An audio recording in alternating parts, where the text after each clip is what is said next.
Hello. Hi. Hi, Leah. Hi, everyone. We're so happy to see you all, especially the artists joining right now. So it's great to have you. So I'm still waiting for people to join. There's a lot of traffic and plenty of stuff happening at the same time. So this event is going to be recorded and it's going to be published on the website artsandpolitics.me. So you will be having the chance to check it again on the website if you wish. So for now, what we're going to do, we'll just start with an introduction to get to know better who we are and why we're doing this. And then we will start by a tour. So we're going to scroll around and see what's new in this exhibition. What are the two new rooms that we're going to reveal today? We're going to see the artworks of all the artists. More than 75 artists participated in this event, and it's really beautiful.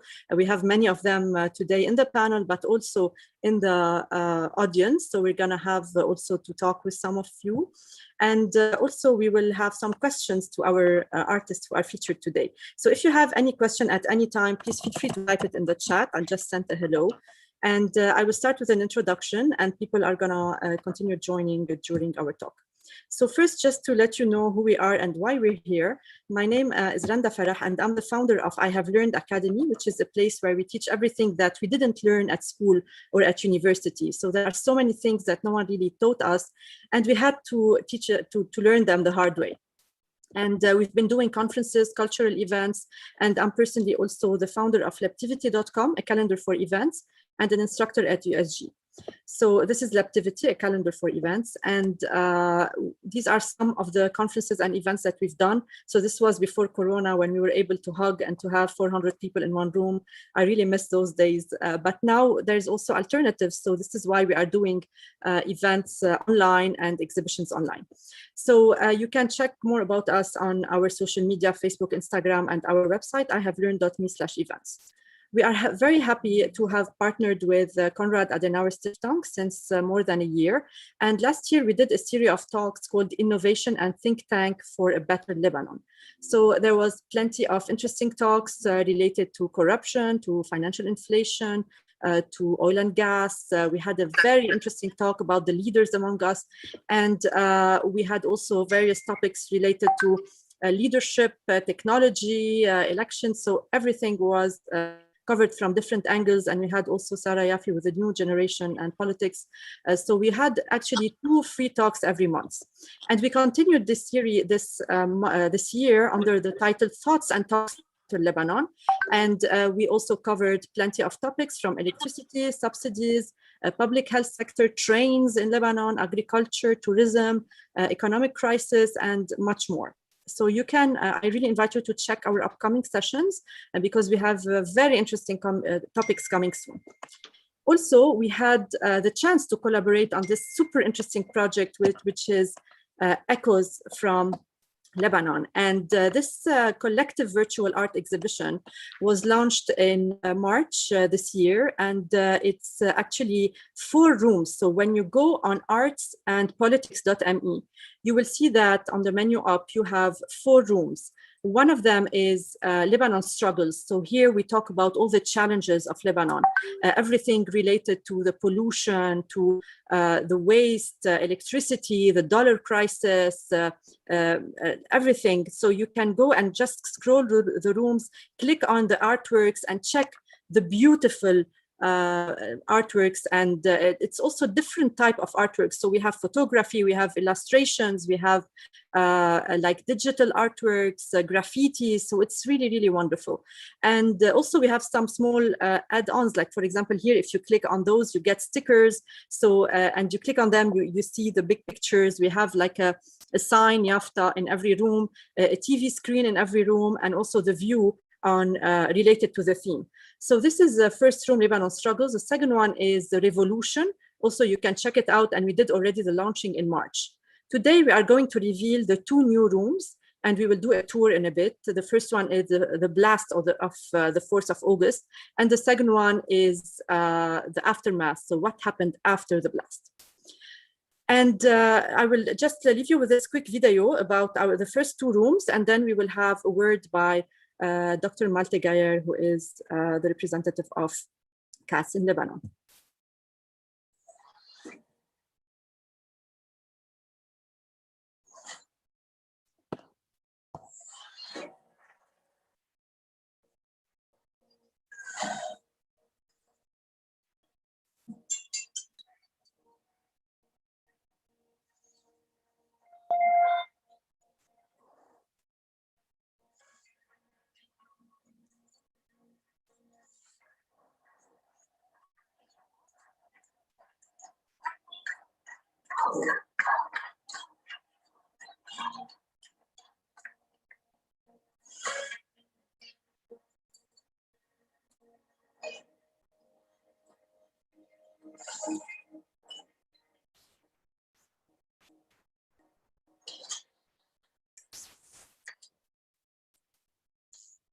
So this is the beautiful 2 rooms, and I would like also to seize the opportunity to thank Elias from OVR Lebanon for the beautiful execution. So we've been working hard on doing everything, selecting everything, and they were executing in a beautiful way. So a big thank you for OVR as well. So in the first panel, we hosted 6 speakers, and today we will host new speakers. But before we introduce them, I would like to give the word to Dr. Malte Gayer, who will just introduce a bit Konrad-Adenauer and why we are doing these projects. So Dr. Malte, the floor is yours. If you can just unmute yourself, please. Randa, thank you very much. I hope you can all hear me. Yes, we are. Thank you very much for the introduction and this preview about what we already started with the opening of the first rooms of this virtual exhibition. And I think this is it's of course not a normal exhibition. Number one, it's virtual in a country where we are really struggling with the preconditions for turning any events virtual. I always liked a lot about this project that we are doing all of this from here, from Lebanon, while we are really struggling for basic infrastructure needs, and still here we are and opening the second part of this exhibition. I'm working for the Konrad-Adenauer Foundation, which is a German political foundation with 3 offices here in Lebanon. And usually we are very interested and very open also to engage dialogue, not necessarily only on political subjects, but especially like with the younger generation in our country.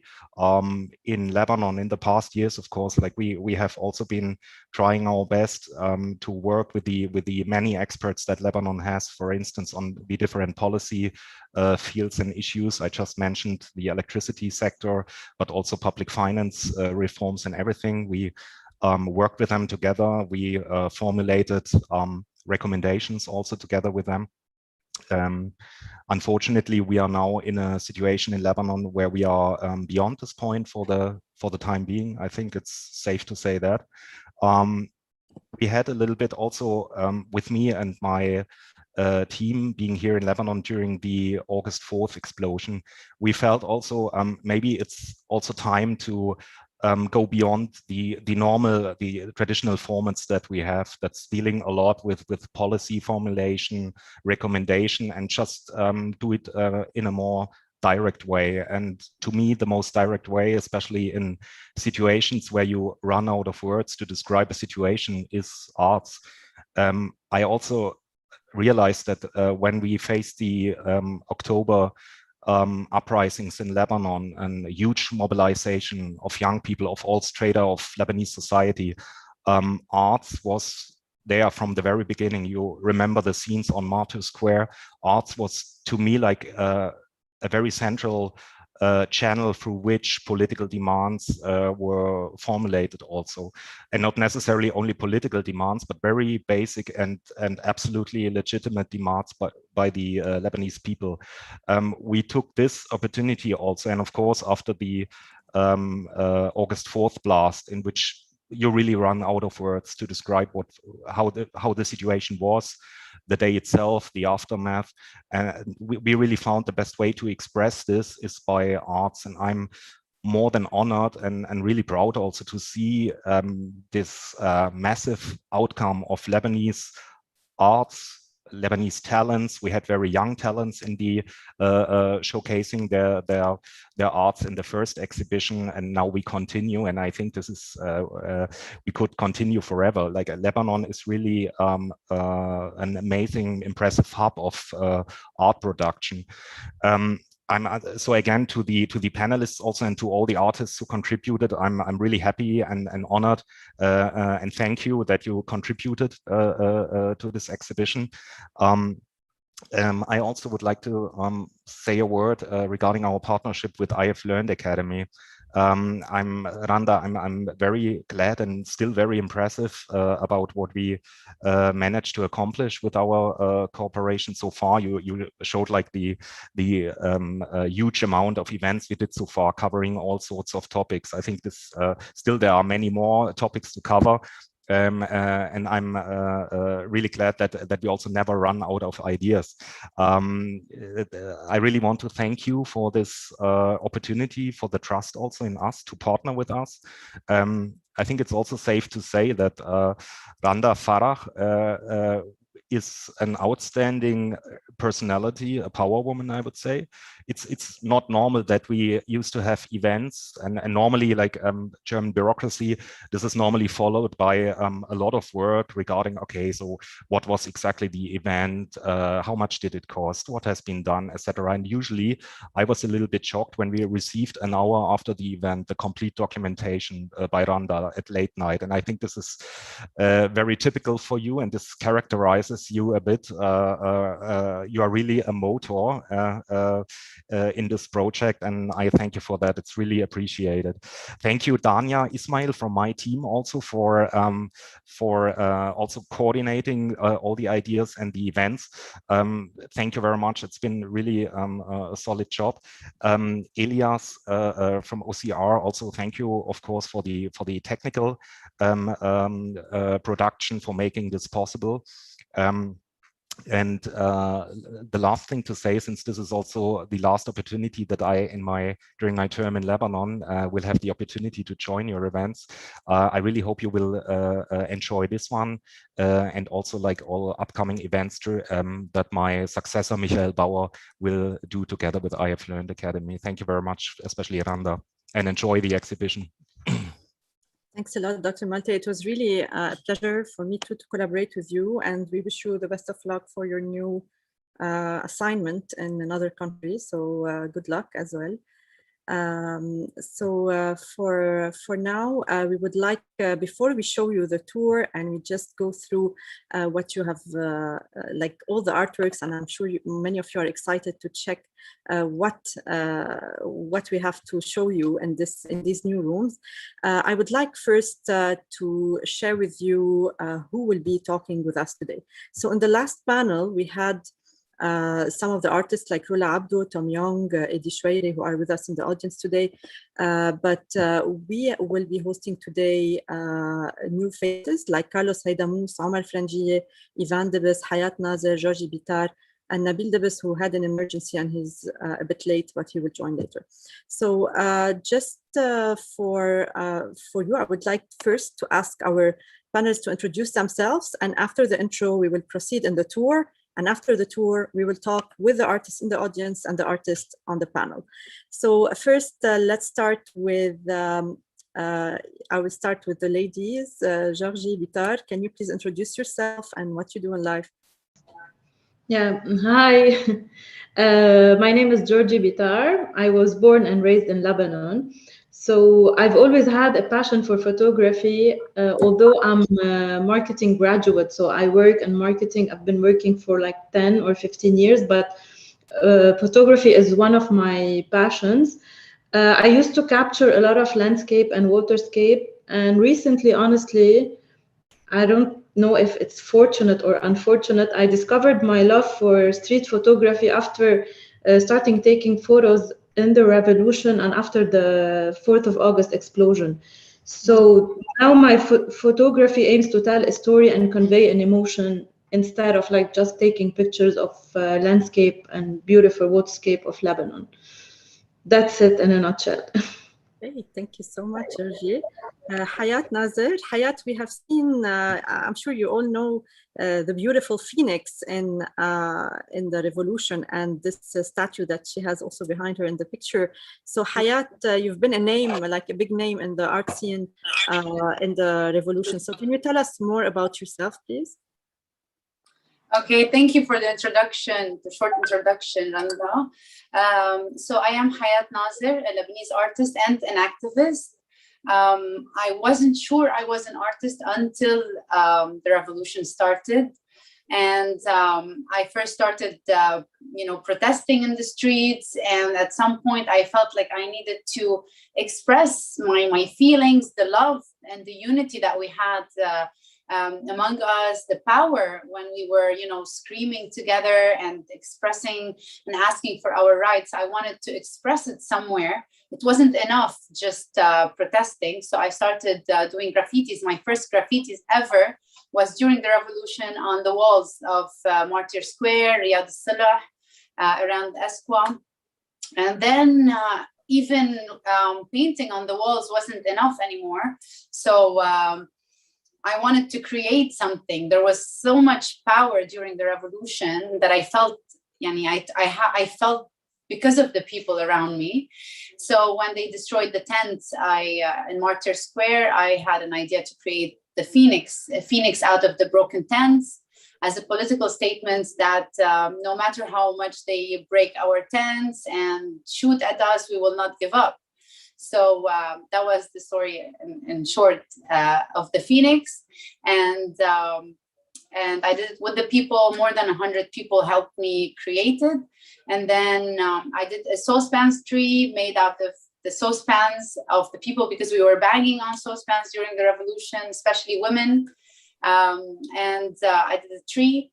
And afterwards, I did a heart. I created a heart made out of the tear gas bombs that were thrown at us by the police, they were suffocating us because of the tear gas bombs. And also the protesters were throwing stones at the police. So I created a heart. Half of it is tear gas and half of it is stones. And I have a picture with this heart. It's beautiful. Thank you. So the people started helping me collect the tear gas bombs. So you can imagine how suffocating it was to actually collect these toxic tear gas. And also, I took a barbed wire from around the parliament. They had barbed wires around the parliament to prevent us from breaking into the parliament. So I took the barbed wires and put them around the heart. And then, we had martyrs. People were killed during the revolution. So we started writing. I wrote their names under the heart, and people started, every time someone dies, killed, they light candles around the heart, and afterwards. We're going to talk about your artworks later, so we will detail all the sorry, artworks. I forgot. I thought this is the introduction. Okay. Yeah, introduction about you. Your artworks will follow. Okay, great. So we know your amazing work, and we will do that in a bit. So thank you so much, Hayat. So you are doing a great job. Sorry for taking the time. I thought that's don't worry. Carlos Haidamou. So Carlos, if you can tell us more about what you do and the beautiful work. Hello, everyone. My name is Carlos Haidamou. I am a filmmaker and an aerial photographer. I specialize in landscape and only aerial photography, landscape and cityscapes. And I also try to take aerial photography a little bit to the next level, not just like show wide angles, high angle view, and just that of any place. Some of my photos went viral on social media. You probably know them. The empty streets of Jalal-Dib, the mosque and church during the revolution. And I also do aerial videos as well, who went to several film festivals. And basically that's it. Amazing. We're gonna see your aerial photos in a bit.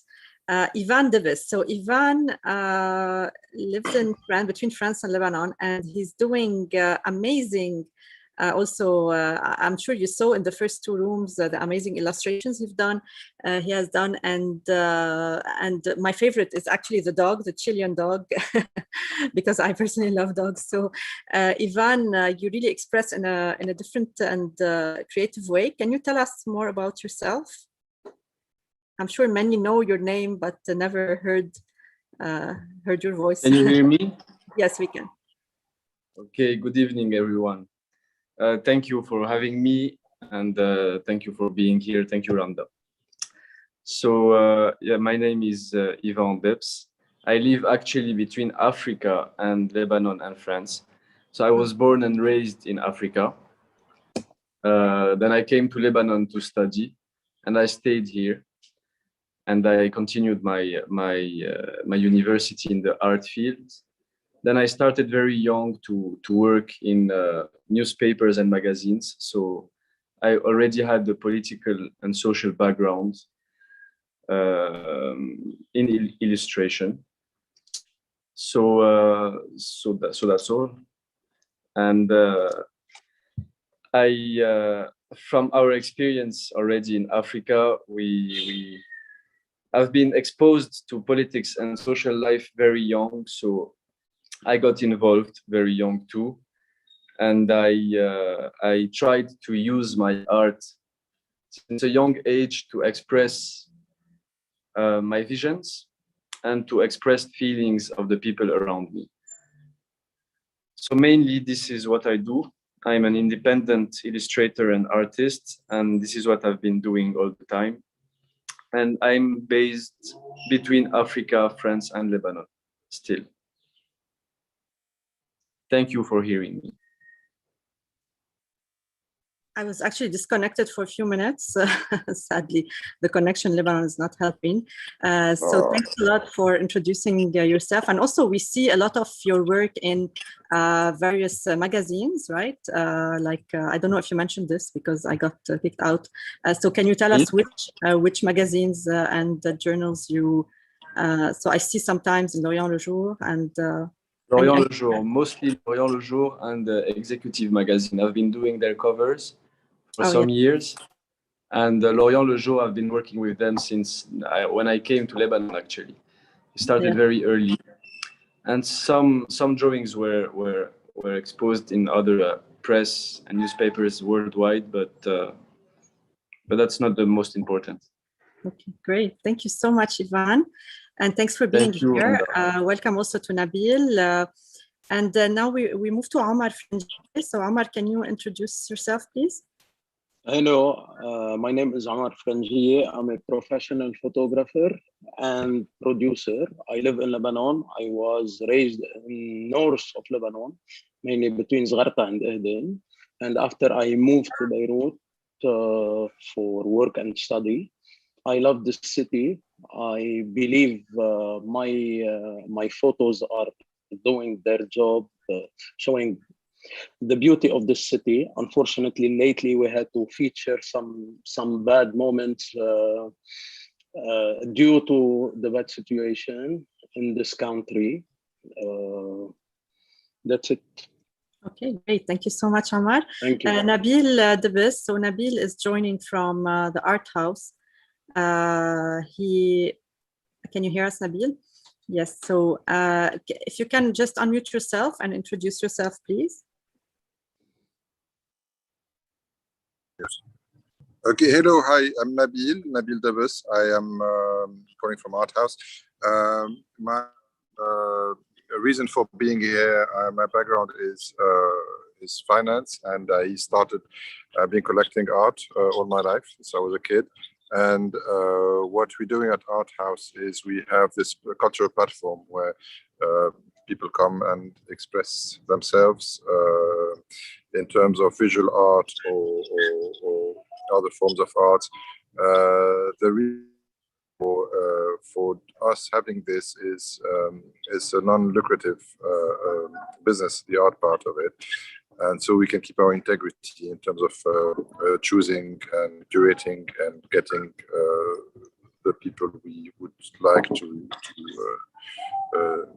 to see and to help and to exhibit. So we're somewhere between the artists, the curators, and collectors, sorry, and the gallery somehow. Okay, great. So Nabil, also, it's interesting to say that Art House was launched on the week of the explosion. The opening was supposed to be on the week of the explosion. So we're going to talk about this in a bit. So now I'm sure you're all excited to discover the new rooms. So I'm going to ask from Elias Haber of VR Lebanon to share your screen. And we're gonna go and dive into the new rooms today. So I would like to welcome also the artists with us. We have Leah Nasnas Shami, Samir Name, they are doing amazing things. We have so many people here, Alia Sharawi, Amani Baine, we have also Diana, we have Edi Shweire, we have so many names, Josakhan, Mira Hawa, Samar Hawa, and we have plenty of new names. So we will just look at the lobby. So here's the lobby. You already know this part. You know the room of the challenges. I'm not gonna go into this. You know also the room of the revolution. I'm also not going to go into this because we did this last time. So we're gonna get into the third room, which is the room of the blast. So as you can see, we started by destroying the blast. So قبل كنتوا عم بتشوفوا coming soon, it was featured coming soon on top of it. Now we can enter the room. So if you go on artsandpolitics.me, you will be able to enter the room. So let's get together in the room and discover what's in this one. So we did it as a room in the style of like a house. So here we can see some of the paintings and the artworks. If you look around, you will see it's different type of artworks, as we said. We have some graffiti, some photography, some also digital illustration. And if you can go, Elias, to the second room, please. To the second, same room, but second part. You can see also from the window the blast, okay? So this is the explosion, and we will see also, if you see on the walls, the different artworks and the different paintings. So it's really emotional. When I was working on this, I got exhausted because it's very, very tiring to work on all this. So we can see pictures for Edi Shweire, Omar Sphere. We see also Leah, your beautiful flag. So there are so many nice artworks. We're gonna talk about some of them in a bit. And if you can go, please, Elias, to the sub-rooms, left and right. So here we see a graffiti by Eliana Mor. This is like, and those pictures are very emotional by Bilal. They are, if you can just, yes, we all know the nurse, Pamela, who saved the 3 babies. This became a very famous picture. And also Bilal Jawi shared with us his pain from taking those pictures and how emotional it was, because he was directly on the spot, like on the ground when the explosion happened. Also, if you go to the other side on the sofa, we can see a third photograph by him, someone who got totally destroyed, like a closed shop destroyed. If we go to the second room on the left side, we see also another work by Eliana. And here are I would like to stop on the work of Ivan Debes. The 4 collage that are on the wall. If you click on it, Elias, you will see this is like Ivan has a way to really describe things in illustration, but in a very emotional way. So if you look at this one, very creative, with the blood, people helping, the desperation, and you have also like a description next to each one. So when you click on them, you see the details. We're gonna talk about this in a bit. I will continue the tour, and then I'm gonna stop on each one and talk with you about them. If you look also on the table, there are some letters. So هون كمان عنا رؤوف رفاعي. If you look on the other side, because you scrolled already, Elias, let me just go back to the other wall. So رؤوف رفاعي, we have this painting with the boat, and next to it Samar Hawa with Kuluna Lebanon. And you see also the sign or yafta. It's from an account called Yaftat Selbit. They have all the signs that people were handing and expressing their emotion and their anger in this like in writings, in small sentences. So if you go back to the table, okay, you see those letters. So if you click on any of them, these letters are from Oh My Happiness. Okay, it's a page on Instagram with a guy called Raja, very talented. He wrote, if you click on any of them, he wrote very emotional letters and very expressive letters of what we have felt during the explosion. So here you can see, for example, every bit of me is broken. There's pain in loving Beirut. Things you find when cleaning up the rooms. So it's super nice, and I really encourage you to read them because they really express what we couldn't really express. I would, before we move to the other room, let's talk with some of the artists here. So first, also I would like to mention some of the details here. Yes, let's go to the first picture. Georgie Bitar. Also, there is a video in each room. If you look at the video, this is done by Joanna Abu Antoun about the moment of the blast. In a minute, we're gonna watch it alone, so not from here. Maybe we watch it directly from your screen, Elias. So this is what happened in the moment of the blast, and you can see, live again this ugly moment, but see how each one really lived this blast in a very horrific way, I would say. So this is done by Joanna Abu Antoun, and you can watch it calmly later. It has a sound, of course, but now we're keeping everything on mute. So let's move to Georgie, please. The first painting with the watches, and just ask Georgie, what was your experience, or if you can tell us more about your artwork featured in this exhibition. We have this one, and we have the other one with the teddy bear. So exactly. This one actually was taken in Jemaise the first week of the explosion. It wasn't taken on the first or on the second day. Yeah. I was walking there, and apparently someone just took all the watches that stopped functioning at 6:07, the time of the blast, and they collected them and put them in the street of Jemaise.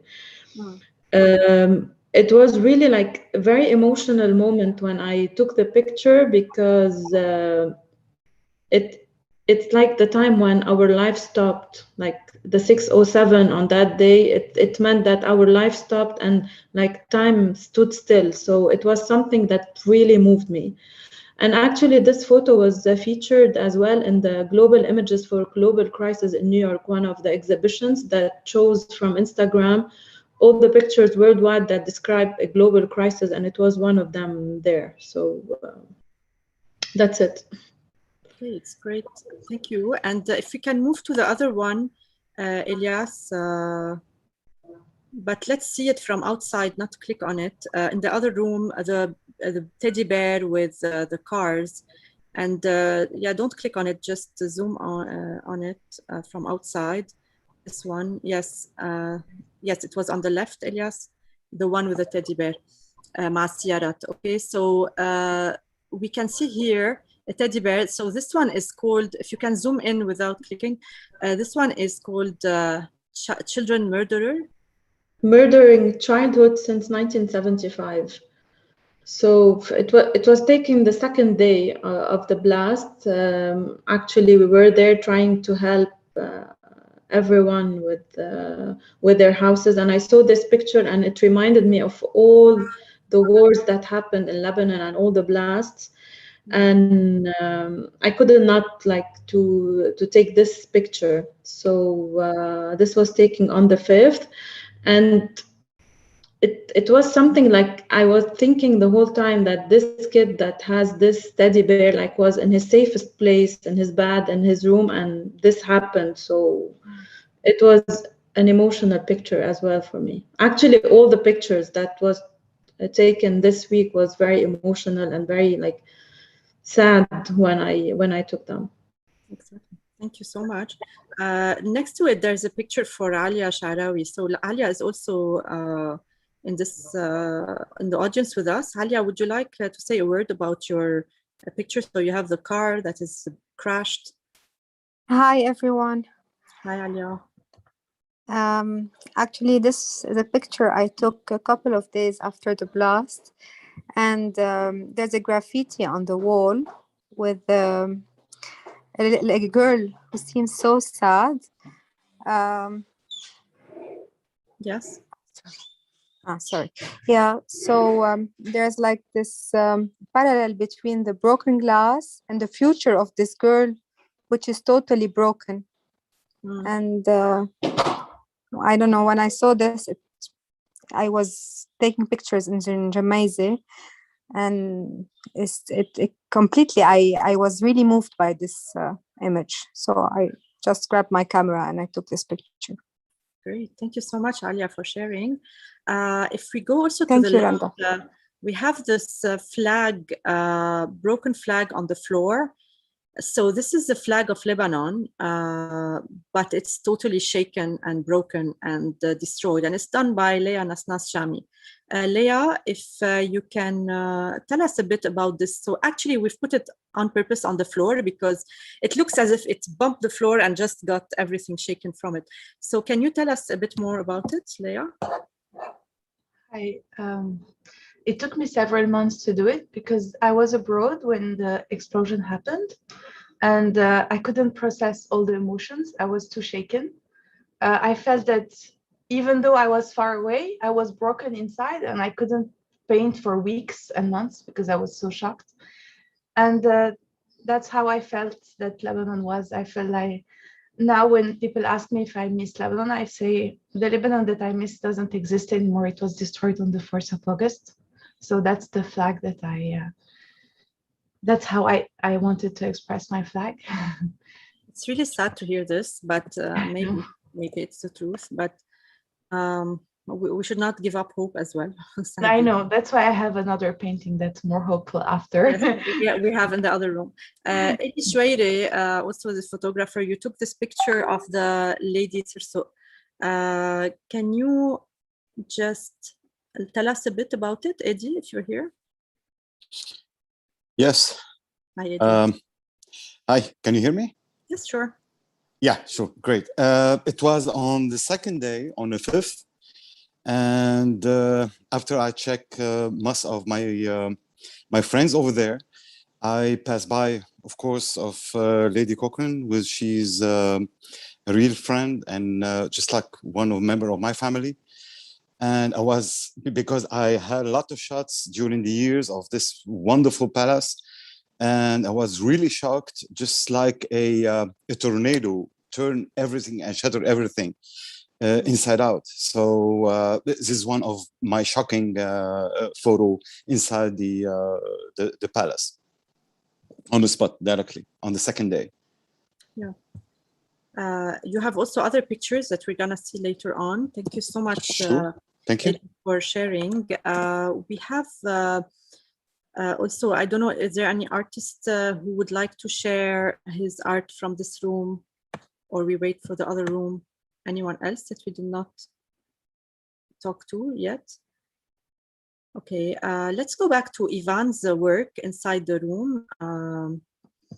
And I would like also to, after Ivan, talk to our youngest artist here, who is 18, actually 17 or 18 years old, Yara Zarwi. She did a beautiful painting about the explosion. So we're gonna talk to her after Ivan. Ivan, this collage, so we did the collage, actually each one is an artwork by itself, but I couldn't choose, so I decided to put them as a collage. They are so beautiful. So can you just tell us more about this? Like, it's really emotional, and when we look at this, it hurts. Tell us more about how do you do this? If you can click on Elias, this one.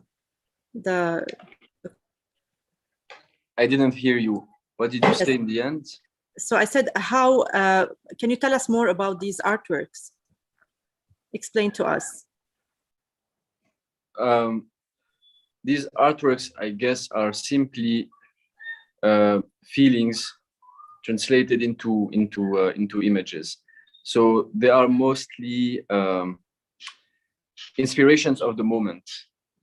They don't have a thought behind, they don't have a special message or a special analysis. It's just what I felt and what most people around me felt that I tried to express in the simplest way I could.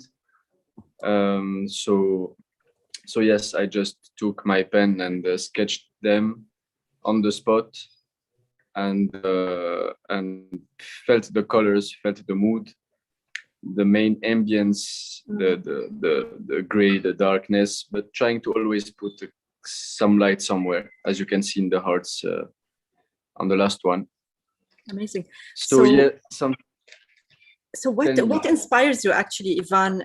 What inspired you to start doing illustrations in general and illustrations about Lebanon in particular?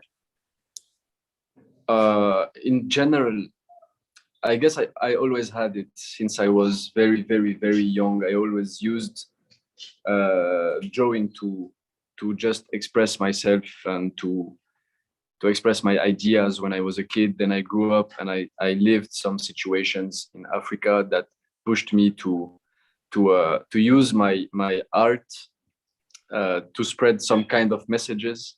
Yeah. And then I went into this deeper. And when I came to Lebanon, I had the life of every young man in Lebanon. I was struggling, and I was facing everything someone like me could face. So it was just a way for me to send messages to people so they can learn from our mistakes and make it a bit better later. So it's just my way to, you know, do the work of change. Each one has his way. Great, thank you so much, Ivan. If we go back, Elias, please, to the painting facing this one in the main room, the painting of Yara Zarwi. So Yara, you are the youngest artist here. Yara, can you hear us? Are you here? Hello, yes, I'm here. Hi, Yara.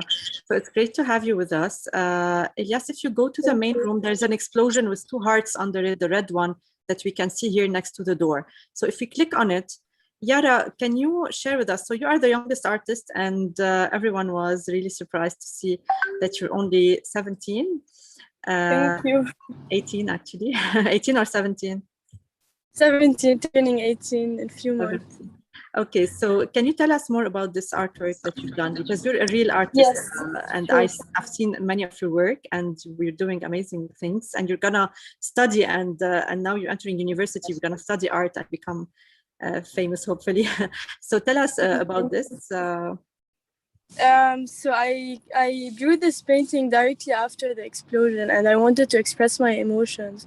So on one hand, I was really sad about the situation, and I wanted to show the explosion. That's why I divided it into 2 parts. You have at the beginning the explosion, and you have the destroyed houses and the destroyed cars. But at the same time, on another hand, I wanted to show how I express hope. And so I wanted to draw a heart, which is this one? Yes, the broken heart. Sorry, I'm in the car because I had my graduation rehearsals. So I wanted to draw a heart, and the heart, it represents the heart of the Lebanese people and their broken hearts, and as well as Beirut's broken. Like, we can see how the houses are going out from the heart, and the silhouettes that I drew in black, they represent the Lebanese people who are trying to solve the situation. And sure, I wanted to show the angels that we lost during this explosion. Amazing. Thank you so much, Yara, for sharing, and a big encouragement for you as well to keep on doing this beautiful work. Thank you. So we have so many beautiful artworks as well. If anyone of the artists here would like to share about their artwork, please give me a sign just by unmuting yourself and talking, in case I forgot anyone, before we move to the other room. Eliana, we would have loved to hear about your painting, but you're saying your connection is not good. So we will move to the other room, just making sure I didn't miss anyone. Okay, so now we move to the fourth room, which is the aftermath. So what happened after the blast? And here we can see also the pictures. So you can see we have here the picture by Carlos Haidamous, Rami Rizq, Edi Shweire, Carmen. This is Art House. We're gonna talk about this in a bit. And then we go also and see, this is a series of pictures by Nabil Ismail, who's a photojournalist at Al-Nahar. And if we go to the other side of the room before we continue this part, we can see also more destruction. So here there's a mix of anger, there's a mix of help. Samer Naameh, you've done so many beautiful things. We're gonna talk to you in a minute. And also here we see Ivan Debes again with a dog. Marie-Jo, who took photos of her house. We have so many beautiful ones. And you see Leah here have done another painting that is next to the window, a painting that is full of hope. And we can see, she will explain to us about it. You know, when a vase is broken, Leah, actually, you will explain better about this one. Leah, yes. The Japanese art of repairing objects with gold. So I wanted to put both red stripes below because I don't want any red victims in the future anymore. We don't want any more martyrs and victims. So, and I cannot change the flag, so I just put the two red stripes below and the white one up, and a new cedar tree that's clean without any old warlords in it. Yeah. And with it's like pieces of the flag glued with gold paint. Thank you. So it's more really hopeful than the other one. Thank you, Leah. And also we see Rabia here, who did Rabia Yassin, this mashna'a. So it's really expressive of this anger that we have felt during this, you know, after this blast. Nabil Ismail also with this painting of the port and the dead trees. If we move also to the right side, also in this room there's a background music by Oak, Alan Saif. He's an amazing musician. I really would like you to enjoy this song when you scroll in the room later on. So here we have also Rojem Kerzel with the blast pic, Adra Andil with the beautiful, her page is called Dear Nostalgia. She have beautiful paintings like this one, Under the Tunnel, Heidel Antara Ashmel. You have some of her work, and on the right you have the room of Marie-Jo. If you can click on them, the left and right one. So this is the room of Marie-Jo. Here, the artist took pictures of her room in an artistic way. This one, like showing how her bed became and how everything that was destructed in her house. So next to it, on the right, we have the very talented Samer Naameh. Samer, you have done beautiful things. We will see more artworks for you inside the room, but here we have the three people that you have illustrated. Can you tell us a bit about them, Samer? Hello. Hi, Samer. Hi, how are you? So this drawing is very emotional for me. It's one of my favorite drawings, especially that we can't see anyone wearing the clothes of the three most important people during the Beirut Blast: the firefighter, the Red Cross, and the nurses. So this drawing is for them, is to say thank you for them, for everything they're doing, for the time they're taking to. Elias, can you click on it so we see it in big? تبع الثلاث أشخاص. Yes, the time, and that we appreciate the time that they spent away from their family and all the personal risks they took for us. Especially for the 10 firefighters, we can see the number 10 on the helmet of the firefighter who lost their lives because of the explosion. Who was the number 10? That's it. It's a thank you. The 10 people you mean? No, the total is 10. Is 10. Yes. Wow, amazing. So it's a thank you. It's a thank you for them, for the hard work they're doing, and and the prayers because they lost their lives. Mm-hmm. We're gonna get to more work by Samer in a bit. If we can, Elias, go into the small room to the left and enter it. We can see also here, this is my favorite one for Ivan with the dog outside. And here we have Rachel with this, how was your summer? بنشوف someone crying, someone taking a bath, someone like angry, and someone cleaning up. So that was really our summer last year. Very sad and emotional.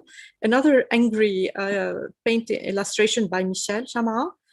Michel expressed his anger in this one. And here we have a collage of different artists in one. So if you can see the collage, Elias, in big. So we have Omar Frangieh, we have Nada Rafael. Can you click on it, please? And Emil Aissa. Like it's different artists featured here, and Elise Khouri.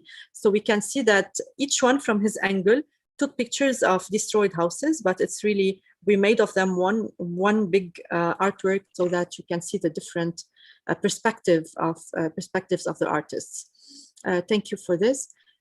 We can also, if you can go, Elias, to the left, yes, to continue here, we have another work by Samer. If you can click on it, Samer, your artwork are very, there's a lot of hope in these illustrations. Yes, all my drawing, all my illustrations are based on, like all the artists, like they are based on emotions. During these times, like the most dominant emotion was sadness or anger, but I always look for a light somewhere. It's like a theme I'm working on, which is I have hope for a better tomorrow. So with all these events that happened, I'm always trying to find something that's good, or maybe looking for the light at the end. So yes, this is the message I was hoping to spread with my illustrations. So yes, the first drawing is it's named Hope, and the second one illustrates the lives that we lost, but at the same time we love them, and we'll always keep praying for them, maybe. So amazing. Thank you so much, Samer. We Thank have you. also another artwork for you that we're gonna show later. Elias, if you can go on the wall facing it with the three people, the three ladies, how was your summer? Rachel Mawad, would you like to say a word about your artwork? This illustration, how was your summer? Rachel? Hi, hello. Hi, Hi, how can are you guys hear me? Can. Yeah. Yes. Okay. First of all, thanks for having me. Yes, this illustration was really an expression of what I was feeling at the time. I don't live in Lebanon. I was there for the summer. I'm here, I mean, every summer, a few months in the year. But that specific summer, I went back home with a broken heart. And I think this is what I was trying to express. The anger, the mix of feelings, basically, the anger, the trying to help, trying to be included in what was going on in terms of helping out, and also just the personal like sadness that I was feeling, leaving and having to leave. And I thought that a lot of people could relate to that as well. So yeah, this is what I guess it is. Amazing. Thank you so much for this artwork. If we go back to the other, let's go to the other room, the other side. Then we're going to talk with Nabil Dibis about Art House and what happened on the day of the blast. So just here, we can see on this side, we can see the revolution that came back again. So this was Joe Sakhan. Joe, you are also taking beautiful pictures. Joe Sakhan, I don't know if you're still with us. Yes. Joe, would you like to say a word about if we can click on this photo collage that is right on top of the table? Joe Sakhan, I don't know if you can hear me. So Joe took some amazing pictures related to like how people came back again with on the balconies and everywhere just to express their anger So Joe can hon, بس ما بعرف منه. Okay, I don't know if you can hear me, but just if you would like to say a word, Joe, let us know. And then if we can look at the other side of the room, if you close this one, and on the table, by the way, there are postcards. Can you click on them, please? The postcards are done by Ingrid Napour. They are called Save Beirut. So you can see the different pictures of different monuments of different, it's like the heritage of Lebanon. I was doing them as photographs and as postcards to to help with the funds people in Lebanon. So thanks for this. And if we go also, there's also letters from Oh My Happiness. You can also click on them and read more and more about them. If we go on the other side of the wall, there's also the Yafta, and here we have a photo by Edi Shweiri and another one, a collage by Omar Frangieh. So Omar, can you tell us a bit about this? And afterwards we will move to Nabil and Hayat. So, and Carlos. Omar, just click on this, please. Elias, if you can, the collage of the two, yes, Omar Frangieh. So you have, this is the building of touch, right? And like the slogan, their slogan is a new world. And this is a very expressive picture. Like this is a new world after the blast. And we mixed it with another black flag to say like a new black world. Can you tell us a bit about this photo, these photos? Yeah, those two photos are very, anyway, very real, reflecting what was happening the second day after the blast. So in New World, apparently someone was aiming to have, to push us to a very sad new world in Lebanon by destroying Beirut, the most beautiful city. Those are two different photos. The first one, A New World, is in the Touch building, and the other one is at the end of, it's almost in Saifi when the riot started in the street and the Lebanese people were mourning their city and the nation, unfortunately, with all the deaths and injured people, and with the destruction of almost the whole city. So this is very sad. This is what happened like last year almost. We are almost 1 year now from the blast. Yeah. So unfortunately that's it, and we are still struggling with all those. True. Thank you for this. Thank you. Let's close this one. We will get to more questions to our artists. Now let's move to the main room again and look at the right side. We have Tom Young also in this, like to the right, the other side. Yes, Elias. So here we have two with Tom Young, and we have Amani Baine, who is with us also. Amani did a very sad painting about leaving, like how people just packed everything and just left. So if you can click on it just to have a quick look. And the bag, the person leaving just to, like, this is really, really sad to see people deciding to leave after the blast. So to go back to the first part of the room, and we're gonna see Nabil Debus and the Art House. So Art House is an artistic hotel, a very artsy hotel, I would say, in Jemaizeh, and the opening was on the week of the blast. So if you click here on the three collages that are under the left side of the of this arcade, Nabil, you took those pictures on the day of the blast. So I know it was very emotional to have this experience, like you're opening a new hotel, investing everything, and now you see yourself just having to deal with the debris. So how did this happen? How did you experience this, and how did you make the best out of it? First, we were opening not the week; it was the day of the blast. We had our guest came at 4 o'clock. And we ended up outside, heard the first blast, then heard the plane And then we thought this is an aerial attack, and luckily we heard that plane, and we run inside and hid under the bar because of experience since of the war since '75.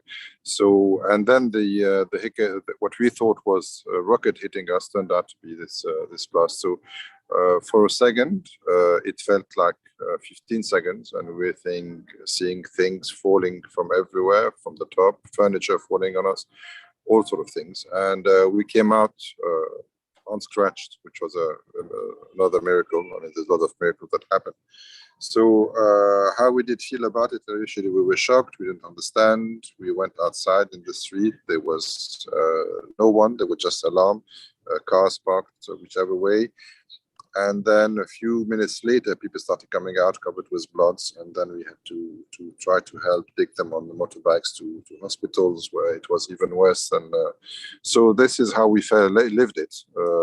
Total trauma, total not understanding. So before we knew what happened, there was no room for anger, there was just room for trying to understand what was going on.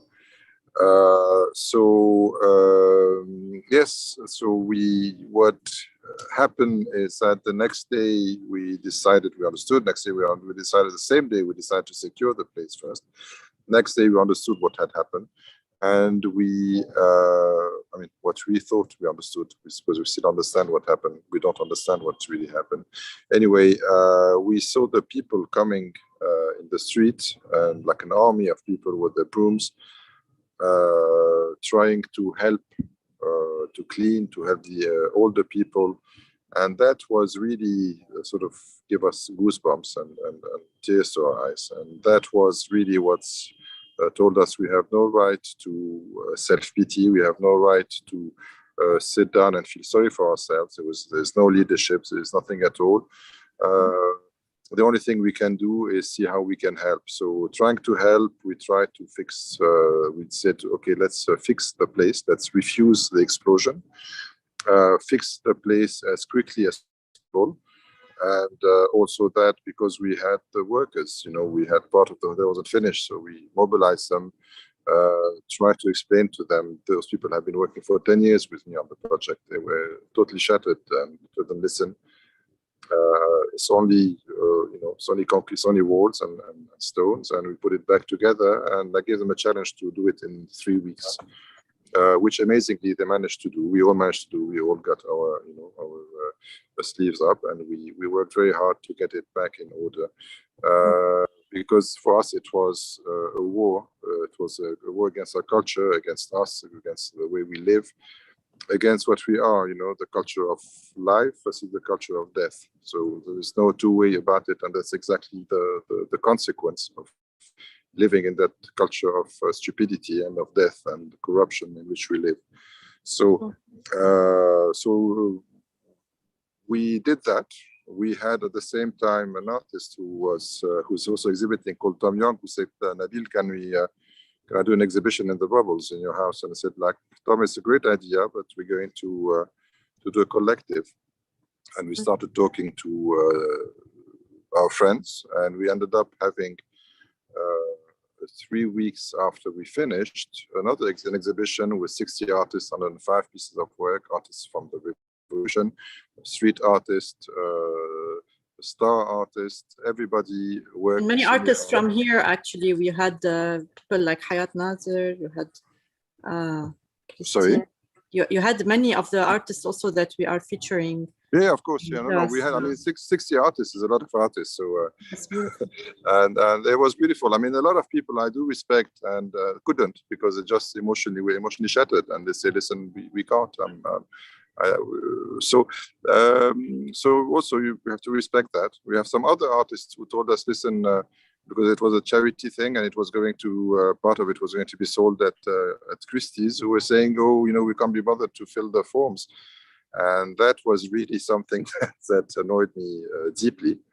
But it's life, and so we did it. We did it for the Red Cross. We did it for the artists. It went sales proceed 150-50, and it was amazing because it gave us it gave us a reason for hope, for standing together, for thinking differently, from avoiding, the depression, and for gaining time to see what, how can we bond together. And the bonding was amazing, and I was really, really impressed. So the idea was, okay, Beirut is actually a universal city. Beirut belongs to its inhabitants, and they're not all Lebanese. So we had so much, if you like, response and emotions from people of Beirut or lived in Beirut who were not necessarily Lebanese, but because they felt it's their city. And they produced some fantastic works, and I'm really, really proud of what they achieved. So, I mean, that is, if you like, how we lived the blast, and we're still living it. We're still extremely angry, and frankly, nothing was achieved. It's been a year now, and we're still there with our hope and our anger. So yeah, so I guess that's part of a different subject. So the photos, that you see, if you want me to comment a little bit, the first one. I don't know, Elias, if you can you zoom in on maybe on the main expo? The top one first, because that one is an important one in the fact that I only saw that 3 days after the explosion. We have and there was a lot of rubble being cleared, and I was trying to pick glass from the garden, from the front garden, and about 7 meters from the house, under the tree, I found something that looked a little bit familiar. And when I I recognized it. It's a beautiful drawings that I had bought 10 years ago from Delacroix. It's a crucifixion, and it was almost got thrown with the rubble, but it was really quite symbolic of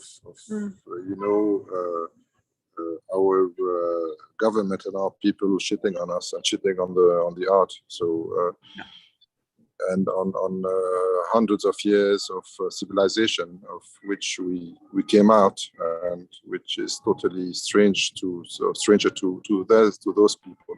Yeah. So that is about the Delacroix drawing. Underneath it is a photo of, we have an open atrium living room, and this is, if you like, where everything fell from the top, because the whole facade on the first floor fell, and also the and roof. You had the first guest ever who checked in on the 4th of August, right? Yeah, that's right. Yeah. Wow. So yeah, as I told you, nobody got hurt, so we were very lucky, and the least we could do is just rebuild and fight, what we stand for. And the third photo is probably more of the same. It's just sort of rubble outside. We could have been outside. We could have been on this side of the house, but luckily we're on the other side. Had we been on this side and not, we would have been under the rubble, definitely. And there's a lot of rubble, a lot of weight. Okay, thank you so much, Nabil. If we go, Elias, to the other side of this same room, the wall before the TV, yes. We can see also Diana Jaha. We're going to talk to you in a bit, but let's talk to Hayat Nazir. Hayat, you have done this statue. We can see it also in your background. The statue of glass, it's called Hayat Min Damar, right? So how did you get this amazing idea to create such a beautiful thing from the broken glass of and the debris of the houses? So tell us more about this artwork. So we have seen in the first room, you've done the Phoenix. We have a picture of you with the Phoenix in the room, number 2 here, the Revolution room in this exhibition. But this one was also a beautiful one, and it is, I don't know if it's still at the port right now or you removed it. Okay, can you just unmute yourself so that we can hear you? And if you can tell us more about it. Yes. Can we click on it, yes? Yeah, actually, I had to remove it because they, pro-government people. They completely destroyed the Phoenix in Martyr Square. They've destroyed its wings many times, but like last year after the explosion in like a couple of months, they completely burned it and destroyed the Phoenix, and they also stole the head. They also burnt the heart made out of tear gas bombs, the heart of the revolution. So I was really worried that they would break the statue as well. And honestly, I cannot imagine her broken, because she is made out of the broken glass of the explosion. She's made out of our pain. And yeah, so I started going to people's homes, you know, after the explosion, like many people. We volunteered. We wanted to clean houses so that people can go back to their homes. And I took all the debris and the broken glass and the broken the metal and everything, and I took them home. And I didn't know at first what to do. And then I had the idea of creating this woman made out of the destruction, because to me Beirut is a woman. And also there was Inna Stawrat Tuladu min Rahm al-Ahzan, which was you know, there was a big thing about this song. So I was like, Rahm al-Ahzan, it means it's a woman, you know. So I had this idea and I created it. And I also found the watch, the clock, broken, and that stopped at 6:07. So I took it from the streets of Mar Mkhair and I created. Yeah. Amazing. Can you click on it, Elias, please? So if we, even the hair, like if you look at the hair, the details of the hair, from what the hair is made of? Metal. It's metal, and it's, if you look at her, half of her, you know, underneath at the bottom there's the clock that stopped at 6:07, and then there's her leg that is standing still as if she cannot move, and then her hand as if she's, you know, giving up, she's surrendering because she cannot move her hand, and her hair that is, you know, as if that it's stuck in that moment of the explosion with all the you know, the air breeze that came from, not the air breeze, I don't know what to call it, from the explosion. So half of her is still stuck at the moment of the explosion, and the other half, if you look at her feet, her leg is it's as if she's starting to move forward, and her hand is up high holding the flame, and her face is looking forward.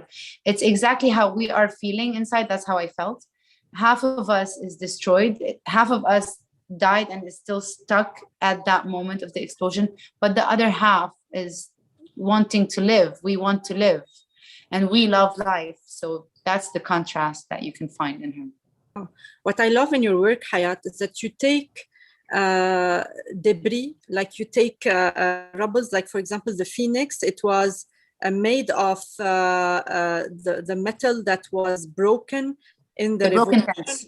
Yes, so it was broken tents, broken material, and you took all those material to create a beautiful, beautiful statue, which is a Phoenix. And here you took also the debris, which is broken glass, and you created such a wonderful artwork. And I know also that you do a lot of work with recycling, so you take recyclables and you reuse. So this is really wonderful. Thank you so much for sharing. Thank you. And if we go also to, we're gonna talk about Carlos and all this, but just 1 second, I'm gonna go to the left of this Hayat painting photo. Before it, there's Diana Jaha. I don't know, Diana, if you would like to talk. This is the Phoenix of Hayat, but what I love is that sometimes one like artist inspires another. So Diana Jaha, you painted this Phoenix and the port, and you spoke about how Beirut will rise again. Would you like to say a word about this? Hi, Randa. Hi, everyone. Hello. Thank you for having me. I created this piece after the explosion. I wanted to include the Silas port, and also I added the phoenix, or the bird, as a symbol of rebirth and hope. And this is what we need right now, especially now. And I chose two contrast colors. As you can see, the gray and white, and the yellow also to show more that After the darkness, there is light. Amazing. Thank you for sharing. And also, if we go on the same wall, this is the art of Boo also. They did a wonderful illustration, Bernard Haj. And if we go to the one after Bernard Haj, there is also another one by Samer, the angels, and we can see here the wings. If you click on it, it's a beautiful one as well. So this is Samer Name as well, hope to come back. You see people leaving. I don't know, Samer, if you want to say a word, and then. Yes, it's also about the series of hope, and it's more about a call for us to stay strong, to stand up, and to fight. Because we can see at the background the horror, and you can see in the first plan the hope, the two characters that are standing up and willing to fight again for this country. So that's it. And I just wanted to say that thank you for this, for having me, and for this opportunity, and for this amazing exhibition as well. Great, thanks. So also, if we look at the other wall facing it, so here we have the video also of the woman playing the piano, so you can watch a reportage about her. And in the other wall on the left side, so at the entrance, we have Carlos Haidamou in the other second picture having an aerial photo of the port from above. So the second photo with the port from above, if we can click on it, and Elias, and show a bit Carlos' work. So Carlos, you are specialized not in photography, but in aerial photography. And you took some nice, very nice pictures of the revolution with the cedar in the Independence Day. And here also you took the port. So can you tell us more about why aerial photography? First of all, thank you for having me. Aerial photography, because you feel freedom with aerial photography. You can go literally like anywhere. You can just take any angle. There's a lot of freedom, just like a bird flying. So I feel myself up there with the drone when flying it. So that's why aerial photography, basically. Okay, great. Thank you.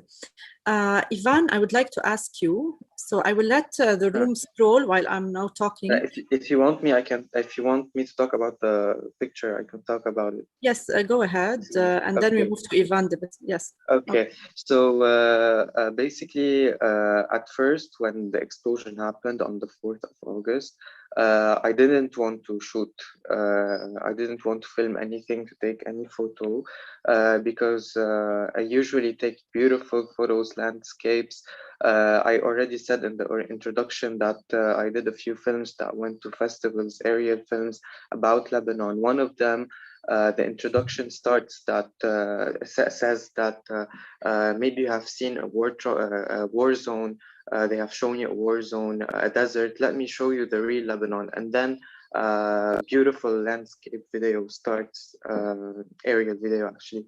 So yes, it was traumatizing for everyone, but for me, because I usually take beautiful photos and post them on social media, most of them go viral, as I already said.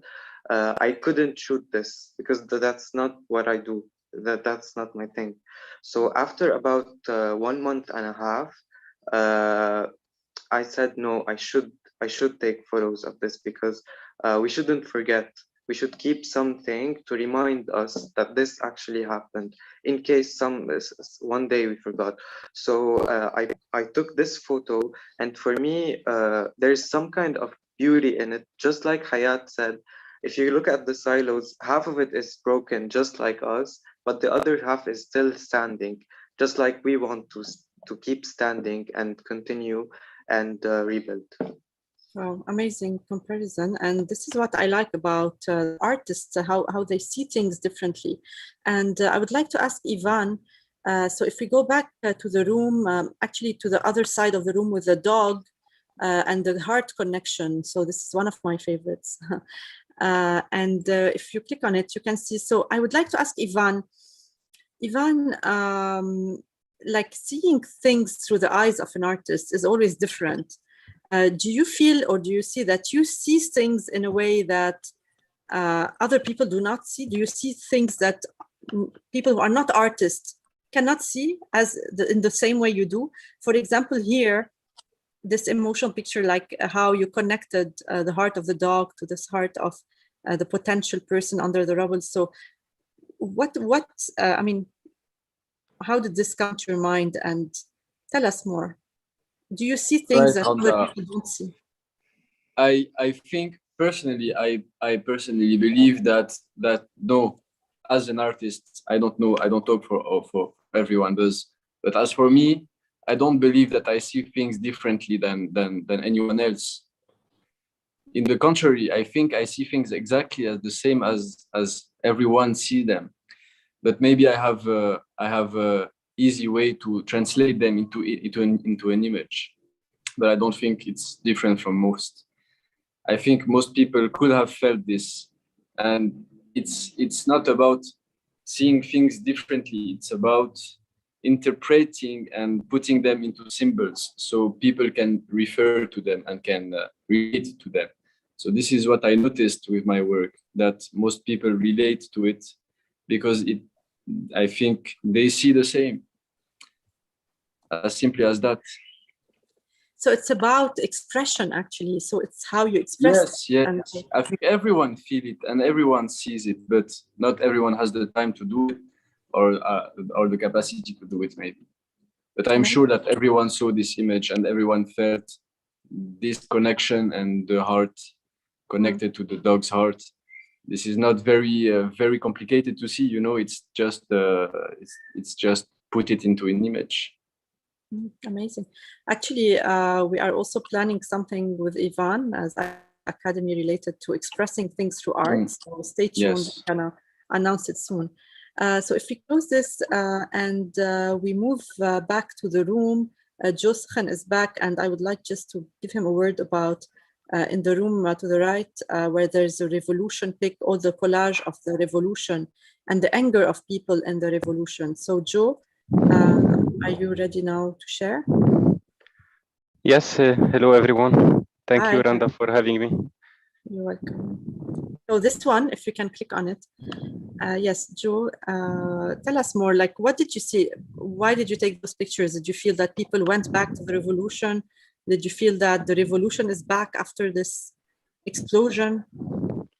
Yes, indeed. I thought that we will be really taking the revolution further and leveraging on all what has been done to make sure that we build the Lebanon that we dream of.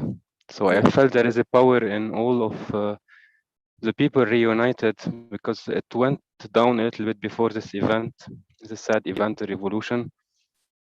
And here it was a good momentum, but unfortunately we did not manage to move forward as we wanted. And another part of these pictures, I mean, those buildings that you see are usually they are closed, they are empty and closed.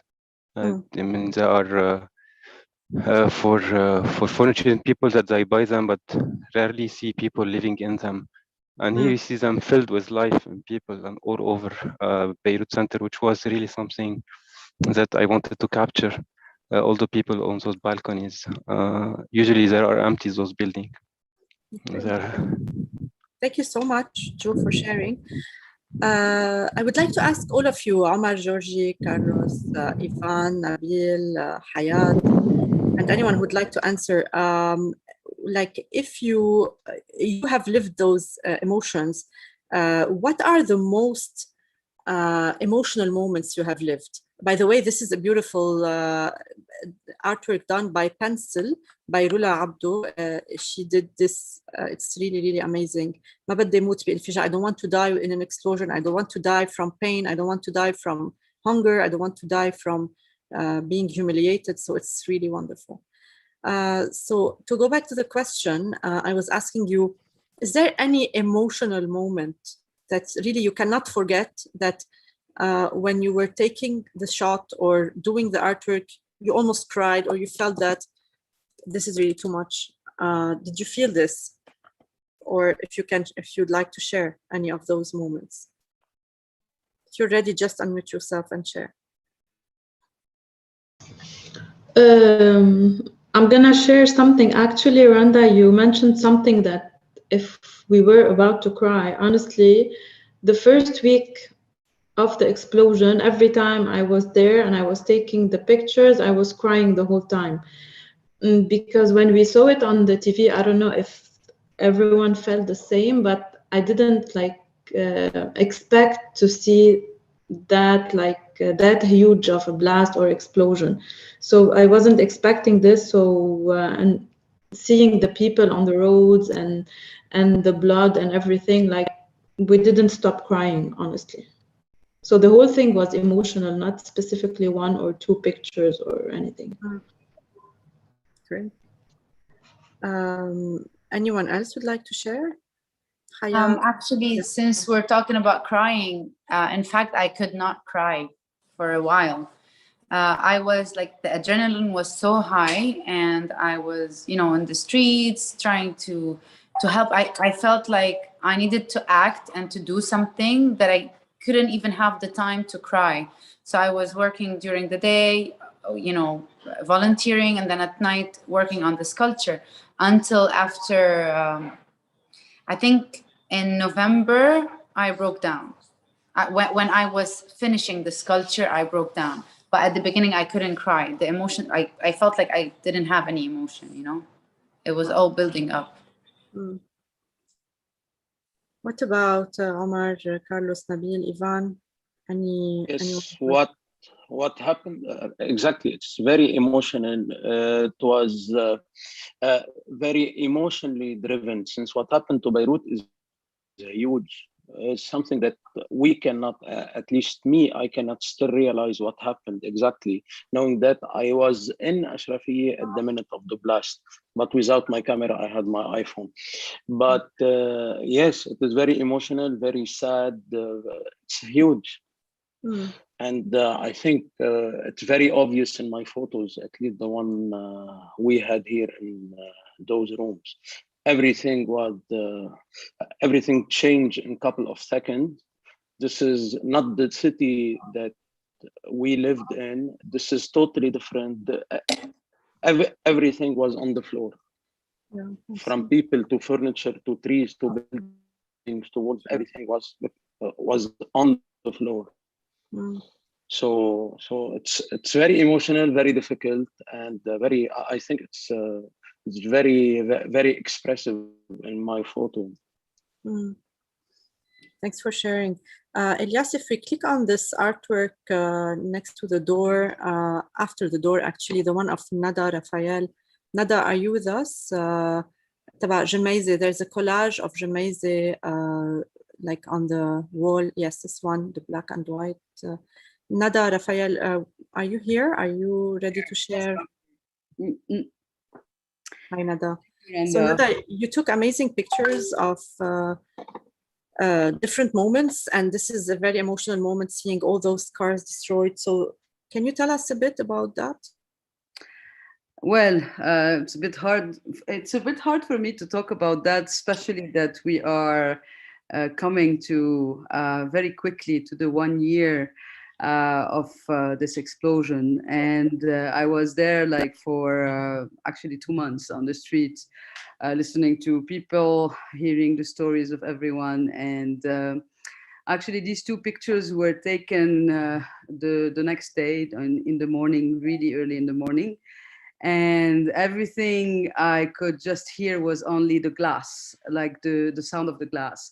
And every night when I sleep, the first thing I listen to when I just close my eyes is still the sound of the glass on the floor, the glass of the floor that you always listen, you always hear, and it comes like an echo and everything. So I tried in my picture to show a bit of, I like to call it more the image, the sound than the image, the sound of it. Can you imagine walking on these streets in the morning?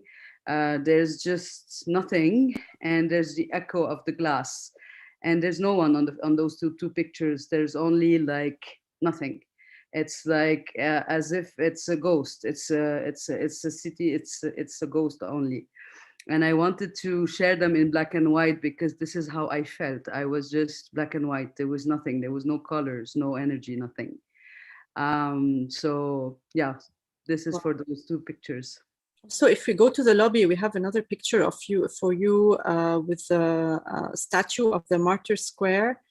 So if we go to the lobby, Elias, and then we have the statue of the Martyr Square with the Mashna'a. So you were also expressing the anger. So on the, I think the fourth room, yes, this one.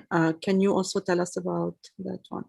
Yeah, well, that one actually, I was, for me, the Martyr Square is, for me and for everyone, for every Lebanese, is this place where everyone meets. It's this place where everyone express anything about their anger, but also the joy, and also, you know, not only the festivities. If we go back in time, it was the Cannon Square. It was also the place where everyone would, you know, express their love for the country or anything. So it's the heart of the country.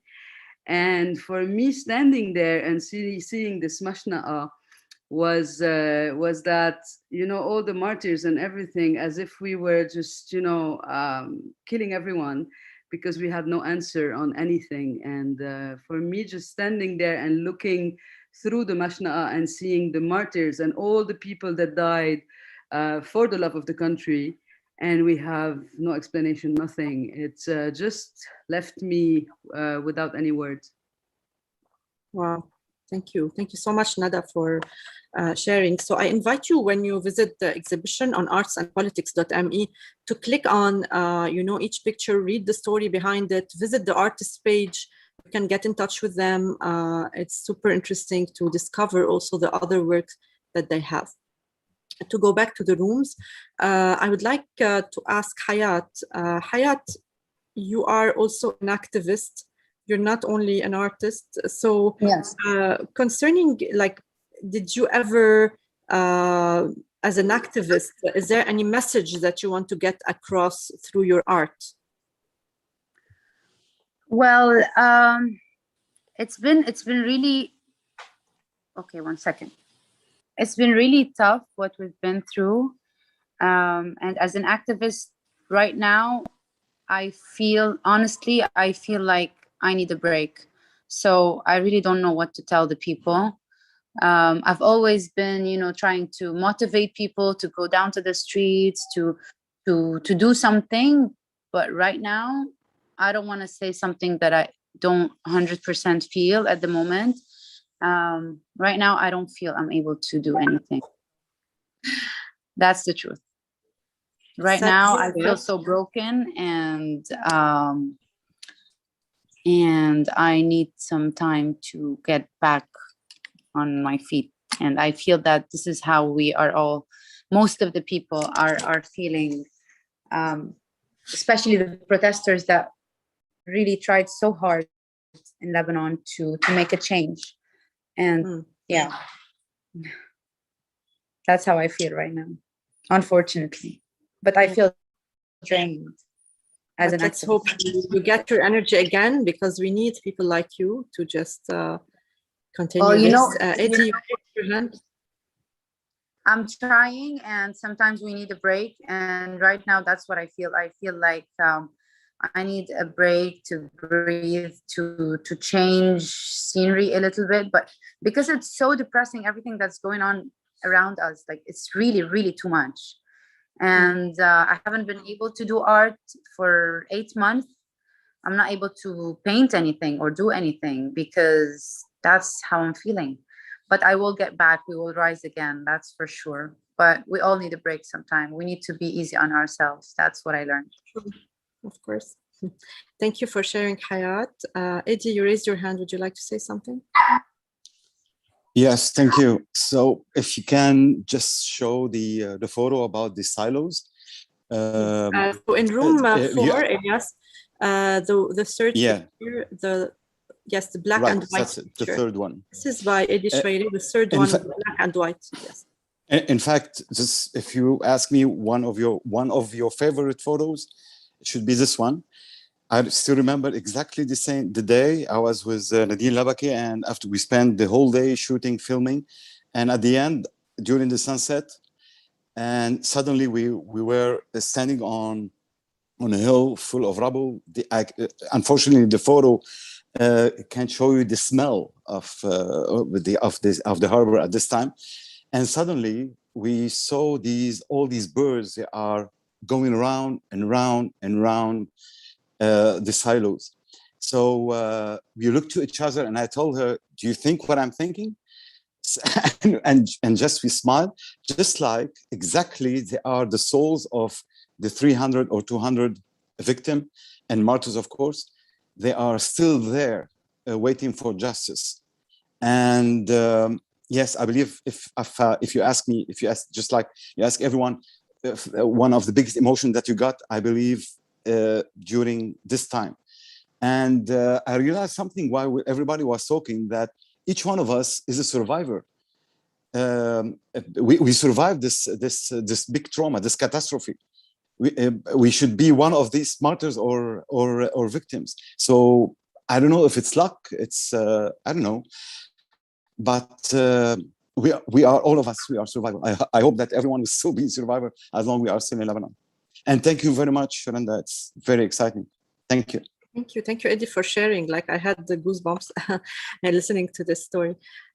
Thank you. I would like to ask Carlos. Carlos, if we look at your pages, you take usually pictures of beauty, of the beautiful Lebanon, of nature, of sceneries, and suddenly, like, you had to take the reality, which is sad and shocking pictures of the situation. How did it feel for you to move from a photographer who focuses on beauty, landscape, beautiful things, and see on the opposite side, you have to take those pictures? So how did it feel for you? It was very hard, especially that I have a video library, an archive of aerial videos from all over Lebanon, and of course of Beirut. So after the blast, I saw these videos again, and I saw the difference, how it was before, and then I went to take comparison shots. So that was the before, and that was after, and it was complete destruction. It was super sad. I almost couldn't hit the record button, so I don't want to believe that this exists. I don't even want to record it, but as I said, I had to, because we need to keep all these photos, all these archives, so we don't forget that this happened. Yeah, so we have a memory of this. Thank you for sharing. Elias, I would like to ask you to go to the lobby a bit. We're gonna talk to Ivan Debus about his illustrations, because his illustrations are a bit sometimes provocative or political. And I would like to ask Ivan, so if we look at Ivan, the first picture in the lobby on room 1, you can see the cycle. So the room of last time, we did not go into those rooms now because we have already done them. But the lobby of the challenges, you have this picture of the politicians, right? Elias, maybe it froze. I don't know if it's just for me. No, it froze for me too. Okay, so we're gonna get to this in a minute. Yes, okay. So this politicians recycling vicious circle. This is like a political illustration. Also, if we go to room 1, Elias, we have many illustrations by Ivan in room 1 and room 2, which is like the Lebanon struggle. So these are the 2 rooms that we already launched, but I just want to highlight a bit some of the work of Ivan. If we go to the left side, behind the wall, there is a series of events. So, for example, this one with the politicians, the first one with the politicians having money out, it's a bit, it's a bit provocative. Like, it's very aggressive in the face, yeah. And I want to ask you, Ivan, I don't know if you can also show us, Elias, the 2 upcoming ones of Ivan, the one next to it. And Ivan, to what extent does your artwork inspire political change? So you really show things in a way that is painful. And like even the titles you put, like modern time slavery, and look at the other one as well, the next one by Ivan, the one after, if you can show us the next one. So we can see also this, for example, this one, it's one of my favorites. I even used it for, this was part of the poster, by the way, but the one before called corruption, the corruption virus, the real virus, this one with the real virus, yes, the real virus. So you have the corona virus, but no, the real virus are these politicians. So does your artwork, when it's so expressive, so political, to what extent does your artwork inspire political change? Well, I don't know if I can reply to this.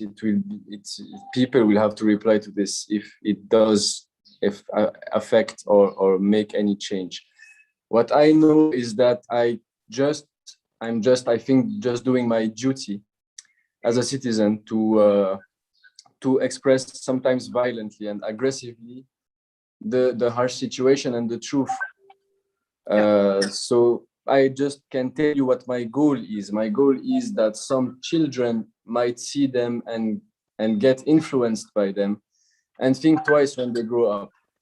So from my generation and grown up people, I don't know, the brain is already built. But by showing some harsh truth and some violence, sometimes we have to shock to attract the eye and then attract the brain and then the heart. So yeah, I try to keep balance between aggressiveness and softness and beauty. Amazing. And yeah, so I don't know if it impacts people. When we see those pictures, personally, I don't know if anyone from the audience would like to share what they feel when they look at the modern time slavery, for example, the one with the leashes on the sky. Like you look at it, you say, oh my God, no, this is not me. Am I that? Am I really a slave for these politicians? Am I really?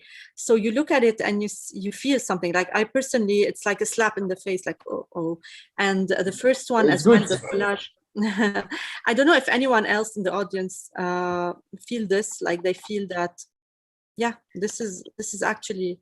Yeah, it can derange. It can derange. It can be bothering to look at.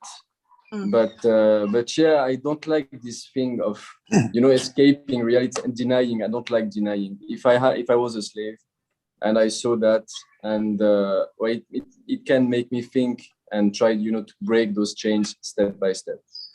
So I like to see reality in front of my face, and sometimes it's good to face things.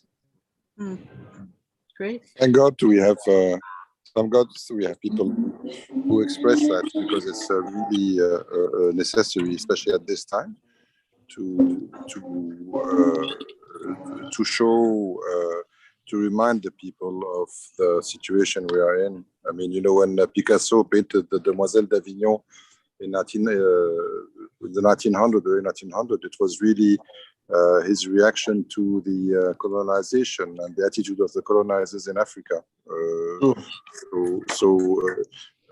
It was avant-garde and everything.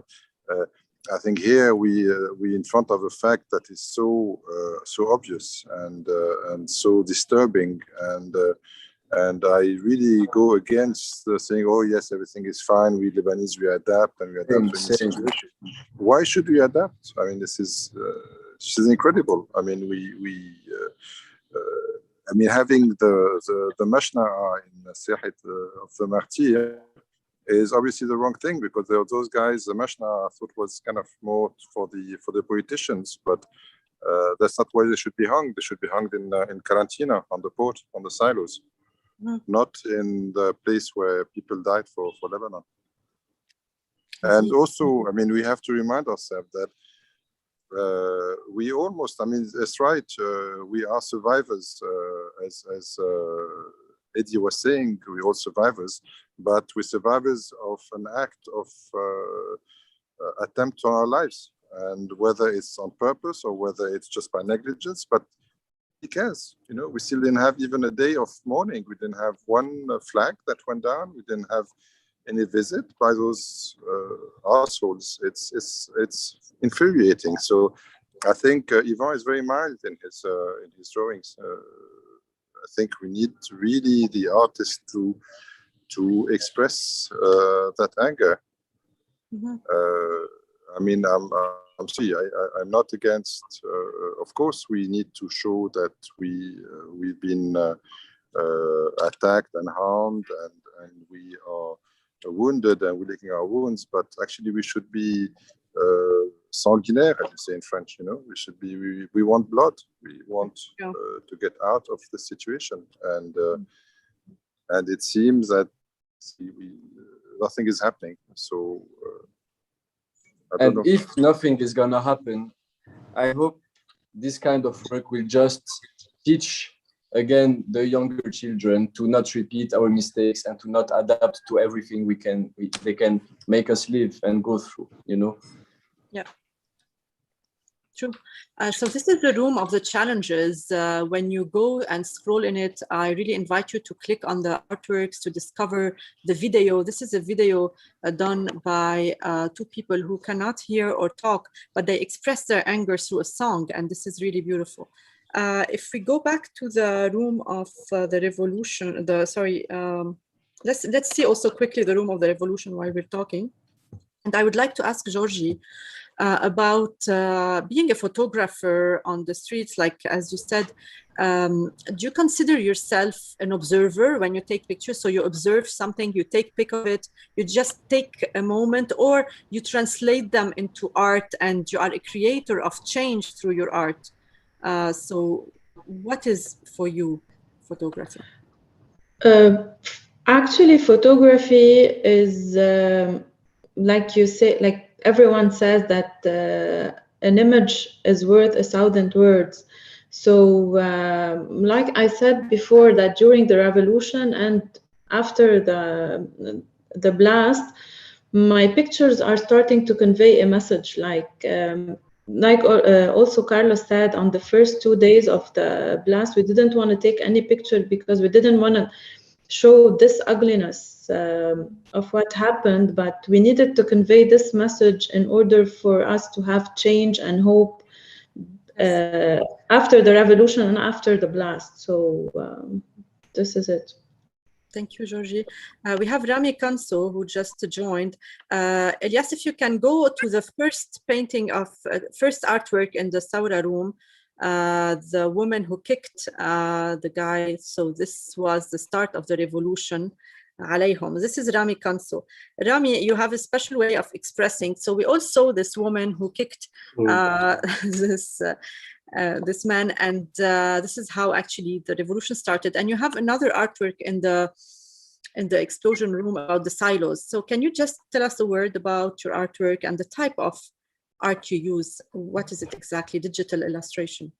It's all digital. It's all on. Hi, everybody. I'm very, very, very honored to be here. I'm very happy to see all these artists. I've been away from Lebanon for many years. I'm a bit disconnected with the art scene there, and seeing everybody is just moving for the heart, صراحة. عليهم has, like, both of the artworks that I've done have a special background story to them.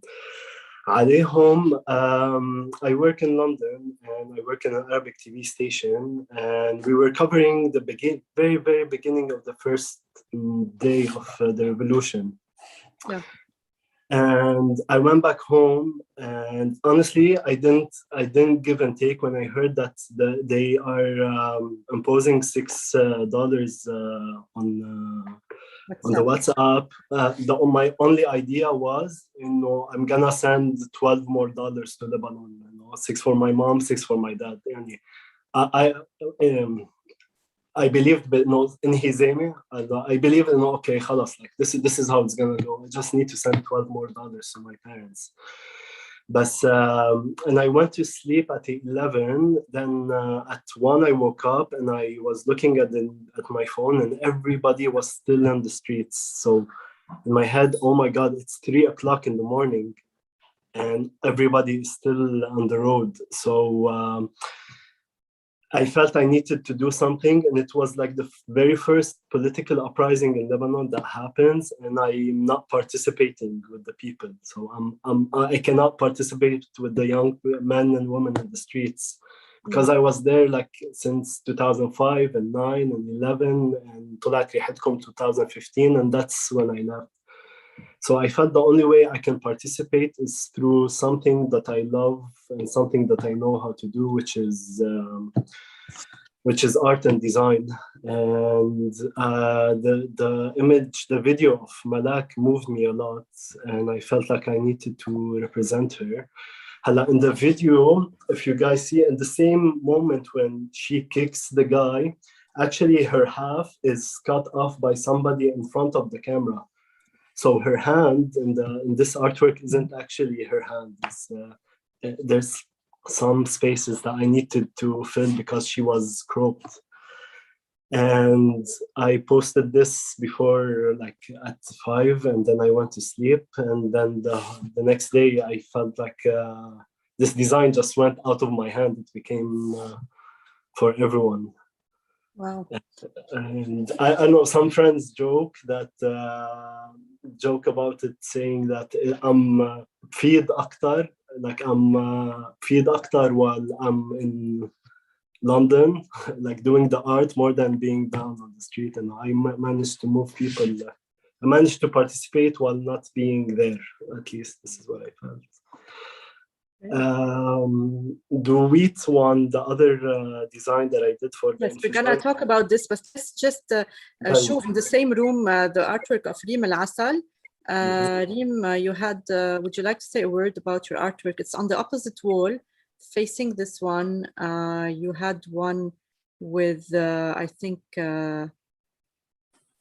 was it this room? Maybe it was in the first room, like the one with the donkey, right, Reem? مظبوط. Correct. Hi, everyone. Hi. So it's in the first room. We're going to talk back to Rami Kanso about the other one. Yes, it's actually this one. Correct, yeah. Yeah, this one. So you have put all the garbage as colors of the political parties? Correct. Yeah, so, can you tell us about absolutely. The main concern was that all these politicians and all these corruption, it's changing our identity, and this is not who we are.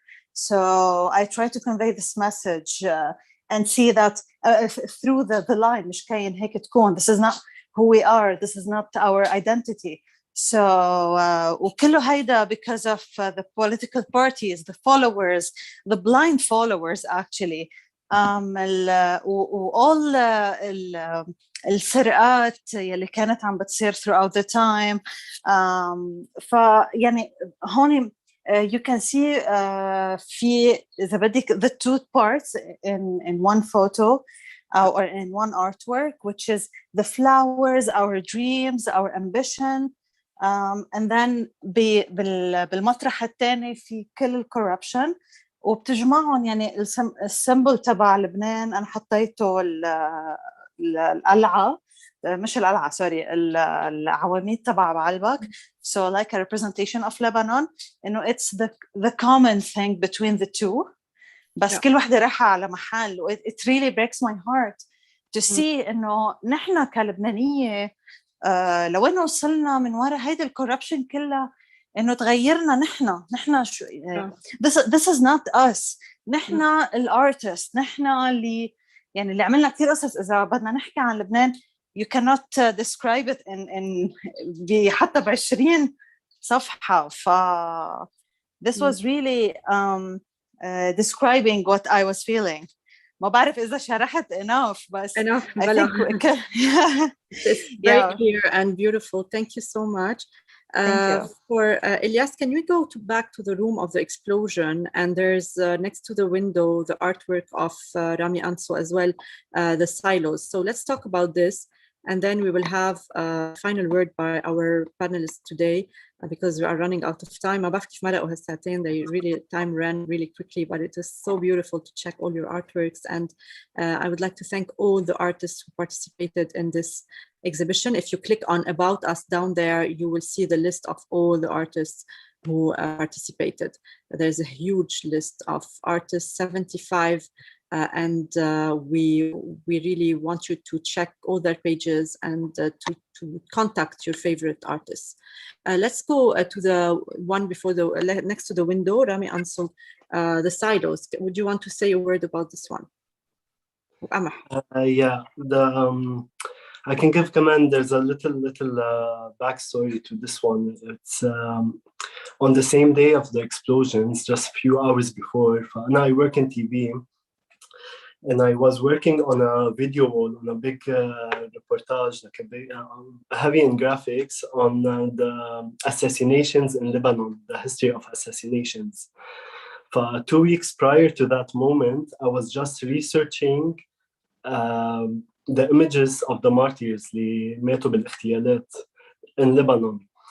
And it's heartbreaking because most of the photos, when you search their name, it shows their funeral. On the internet, it shows more their funeral. So I spent 2 weeks, and I felt a bit of PTSD on.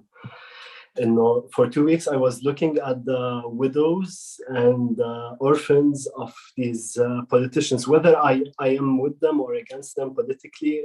And I felt this like blood kept on following us the whole time. Mm. And on the same day, I sent off the project, and then hours later, I saw this happen, and my only feeling was that I don't want to add an extra slide to the thing that I just presented.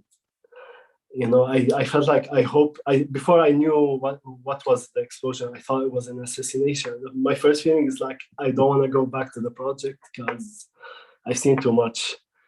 Wow. And that's why this artwork came out actually 2 or 3 weeks after the explosions. I couldn't come back to the image. I couldn't create in that era because 2 weeks prior it was just watching this.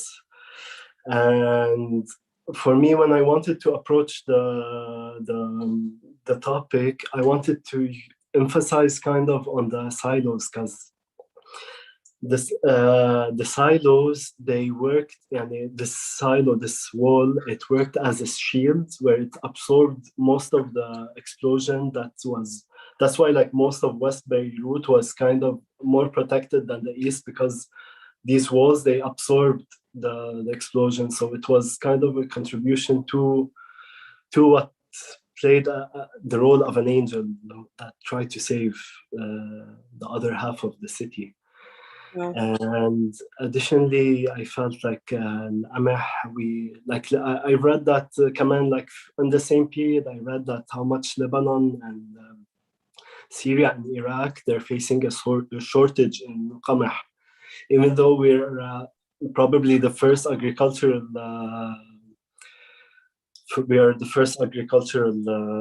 societies in history, and now we have shortage.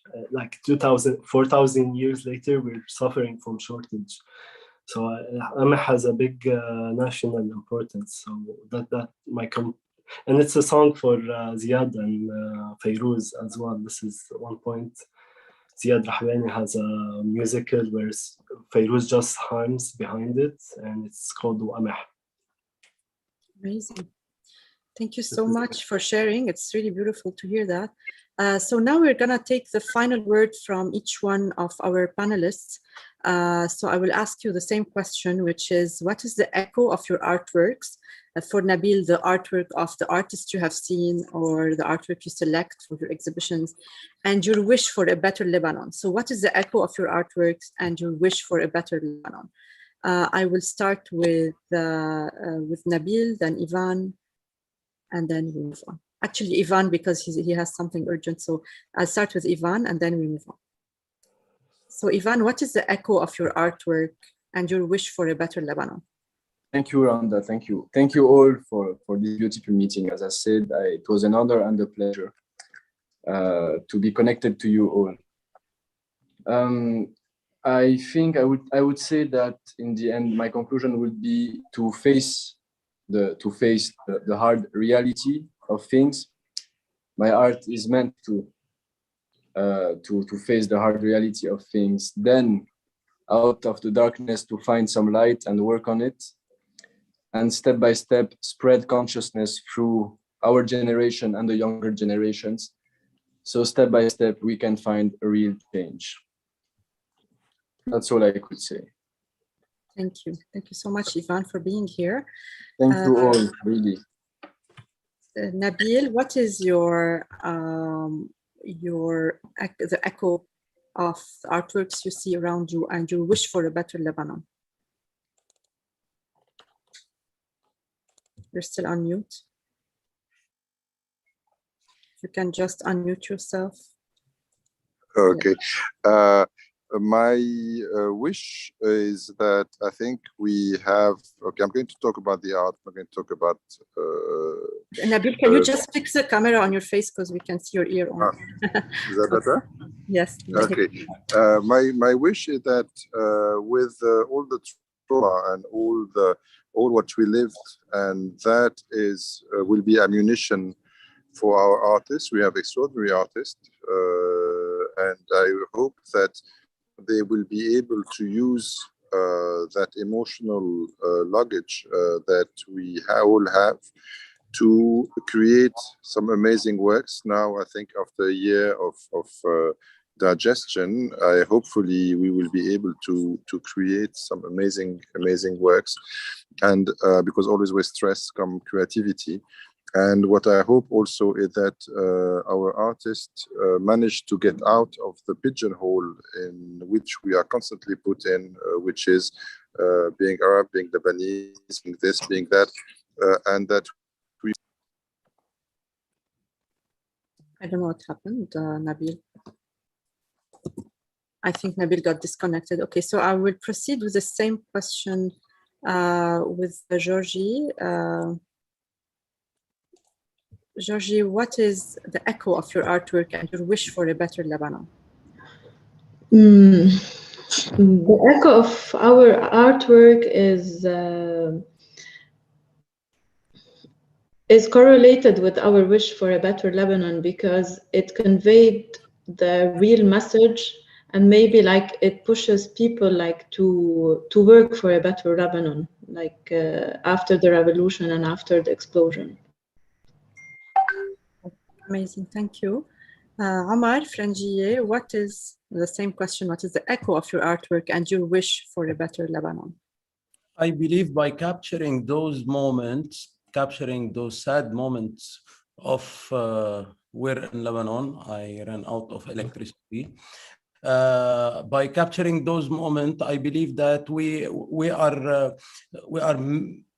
are any way or another letting Lebanese people not to forget what happened and to naturally fight for a better future for our new generations.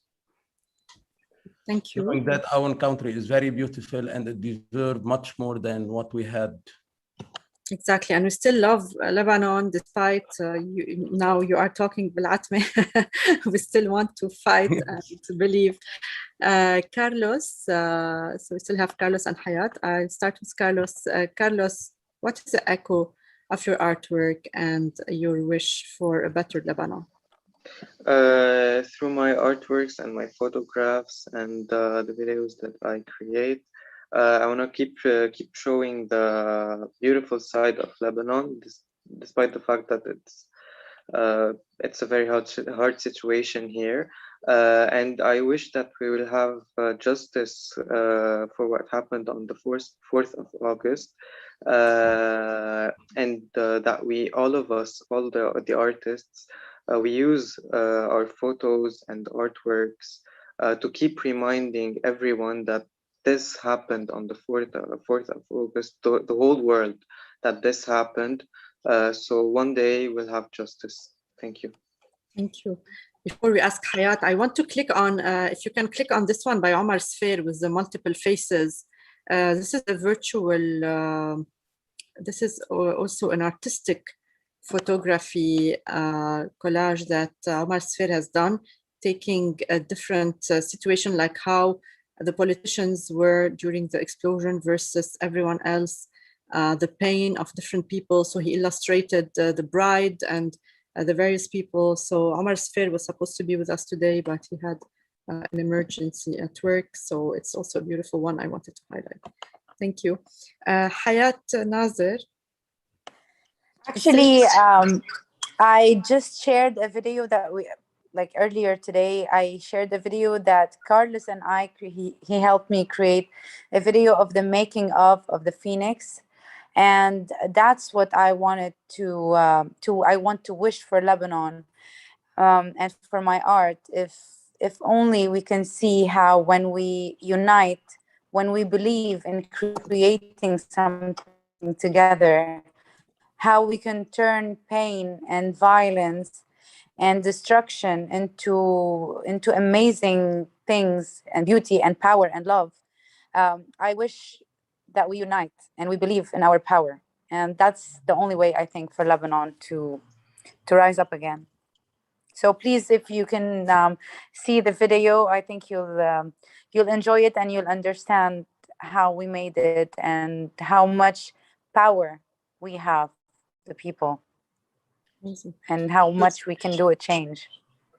Thank you. So thank you, Hayat. Thank you, Omar, Georgie, Carlos, Nabil Debes, Ivan Debes, all this, the artists who are here and who couldn't be here but are going to watch later. I know the timing was a bit tricky for many of you, but I'm sure that you are watching the rerun right now. So this video will be posted on the website. You can watch it again, show it to. It's going to be on artsandpolitics.me on the YouTube channel of I Have Learned. And you can visit the new rooms, take your time to really enjoy every artwork, click on the page, the description, read the letters on the floor by Oh My Happiness, check every detail, contact the artists. It's really amazing. I've been really working on this project with so much love, like putting every detail, every painting at its place, and it took a lot of time and a lot of emotion also to do this. Again, I would like to thank Konrad-Adenauer-Stiftung for believing in this project and putting hand in hand with us to make it happen, make it a reality. And of course, a big thank you for Elias Haber, OVR Lebanon, who made the technical part going to life. He was able to do like a record in changing the things we want to be able to launch today. So a big thank you for you, Elias, and for everyone here on the panel and in the attendance. If you need anything, please feel free to reach us on info@ihavelearned.me. If you need to reach out to any artist and you can't find his contact on the page, also reach out to us. We will put you in touch, and keep encouraging the art scene in Lebanon. There's a lot of potential, a lot of beautiful things happening, and let's hope that we will have a better Lebanon, the Lebanon that we really dream of. Thank you, Randa. Thank you. Thank you, Randa. Thank you for all your effort. Thank you. Thank you, Randa. Thank you, and see you very soon. Bye. Spread the word about the exhibition. Let everyone know about it, okay? So counting on you. Bye. Sure.